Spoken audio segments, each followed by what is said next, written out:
কিশোর মৃত্যুর ঘটনায় অভিযুক্ত চিকিৎসকের শাস্তির দাবিতে ছাতনা হাসপাতালে তুমুল বিক্ষোভ এলাকাবাসীর। পুলিশ জনতা প্রবল ধাক্কাধাক্কি, উত্তেজনা হাসপাতাল চত্বরে। সাপের কামড়ে কিশোর মৃত্যুর ঘটনায় চিকিৎসায় গাফিলতির অভিযোগ তুলে আগেই থানায় অভিযোগ দায়ের করেছিল মৃতের পরিবার। বিক্ষোভ দেখানো হয়েছিল হাসপাতালেও। পরে অভিযুক্ত চিকিৎসকের বিরুদ্ধে তেমন শাস্তিমূলক পদক্ষেপ না হওয়ায় আজ হাজারে হাজারে মানুষ ছাতনা সুপার স্পেশালিটি হাসপাতাল চত্বরে জমায়েত করে বিক্ষোভে ফেটে পড়লেন। জোর করে বিক্ষোভকারীরা হাসপাতালে ঢোকার চেষ্টা করলে পুলিশের সঙ্গে শুরু হয় ধাক্কাধাক্কি। এই ঘটনাকে কেন্দ্র করে আজ সকাল থেকেই তুমুল উত্তেজনা ছড়িয়ে পড়ল বাঁকুড়ার ছাতনা সুপার স্পেশালিটি হাসপাতালে। ঘটনার 6 দিন পরেও অভিযুক্ত চিকিৎসকের বিরুদ্ধে কোনো শাস্তিমূলক পদক্ষেপ না হওয়ায় আজ এলাকার বিভিন্ন গ্রামের কয়েক হাজার ক্ষুব্ধ বাসিন্দা হাসপাতালে জমায়েত করে বিক্ষোভ দেখাতে শুরু করেন। বিক্ষোভকারীরা জোর করে হাসপাতালে প্রবেশের চেষ্টা করলে বাধা দেয় পুলিশ। এতে উত্তেজনা আরও বৃদ্ধি পায়। উপস্থিত পুলিশের সাথে বিক্ষোভকারীদের কার্যত ধাক্কাধাক্কি শুরু হয়ে যায়। পুলিশকে ঘিরে শুরু হয় তুমুল বিক্ষোভ।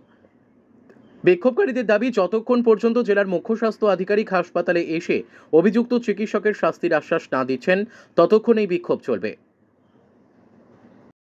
আমাদের দাবি যে 12 বছরের একটা নিষ্পাপ শিশুকে অবহেলায় বিনা চিকিৎসায় মারা গেল, সেই ডক্টর শঙ্কর ঘোষ আজ উনি এখান থেকে আসেননি। উনার উপস্থিত থাকার কথা ছিল। সিএমইচ এবং সুপার উনারা বলেছিলেন ওই দিন ডাক্তারবাবু থাকবেন। আপনাদের যথাযোগ্য আপনারা যে দাবিগুলো চাইছেন যে কেন এই শিশুটাকে মারা গেল, তার সদ উত্তর আপনারা পাবেন। আমরা চাইছি ডক্টর শঙ্কর ঘোষ উনি তো একটা নিষ্পাপ শিশুকে উনাকে মরণের করে ঢেলেছিলেন, এবং এই যে আমরা আজকে আইসি সাহেব এবং আমাদের যে সুপার উনারা বলেছিলেন যে ডক্টর শঙ্কর ঘোষ বা সিএমএইচ সবার উপস্থিত থাকাকালীন আপনাদের বিচার হবে। কিন্তু আজ আমরা এসেছি এখানে আইসি সাহেবের কথা মতো। আইসি সাহেব দেখছেন যে সেই সুপার আছেন কিন্তু সিএমএইচ আসেননি, ডক্টর শঙ্কর ঘোষও নেই। আমরা জানতে চাইছি উনি এইরকম একটা নিষ্পাপ শিশুকে একদম মরণের করে ঢলিয়ে দিয়ে কেন তিনি এখান থেকে পদত্যাগ করলেন বা উনি কোথায় আমরা জানতে চাইছি। সিএমএইচ কোথায়, ডক্টর শঙ্কর ঘোষ কোথায়?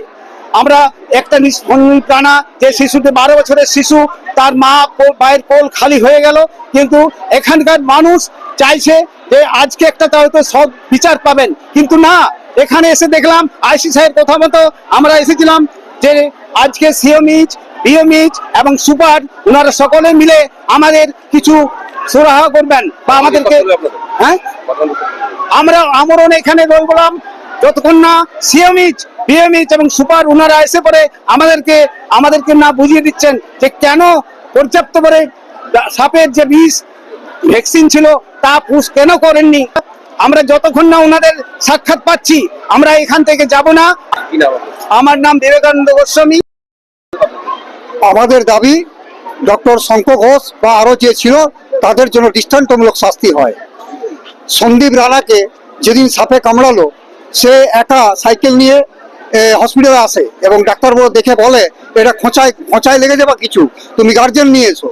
সে তখন দৌড়ে যায় এবং তার মা বাবাকে নিয়ে আসে, এবং তার মা বাবা যখন আসার পর ডক্টরবাবু বলে যে বিষধর সাপে কামড়িয়েছে, একে এখন বাঁকুড়া রেফার করা হচ্ছে। কিন্তু উনি যখন এটা জানেন যে এটা সাপে কামড়িয়েছে, তখন ফার্স্ট উনি যে ডোজটা দেওয়ার সেই অ্যান্টিভেনম কেন দিলেন না, এবং না দেওয়ার জন্য সেই একটা ছোট্ট শিশু সন্দীপ রানা মারা যান এবং মায়ের কোল খালি করে চলে যান। আমরা দাবি রাখছি দৃষ্টান্তমূলক তাদের শাস্তি চাই, এবং সেই ইয়েতে আমরা 4 তারিখে আমাদেরকে বলেছিল, ডেট দিয়েছিলেন যে এখানে 4 তারিখে আসবেন, সিওমিস সাহেব আসবেন, তারপর আপনাদের সঙ্গে আলোচনা করবেন। কিন্তু সিওমিস সাহেব এখনো পর্যন্ত পৌঁছেনি। আমরা এখানে ধর্নায় বসে আছি। আমরা চাই যে প্রশাসন এবং স্বাস্থ্য দপ্তর এর দৃষ্টান্তমূলক শাস্তি দেখ, এটাই আমাদের আশা। আমার নাম চন্দ্রশেখর তেওয়ারি।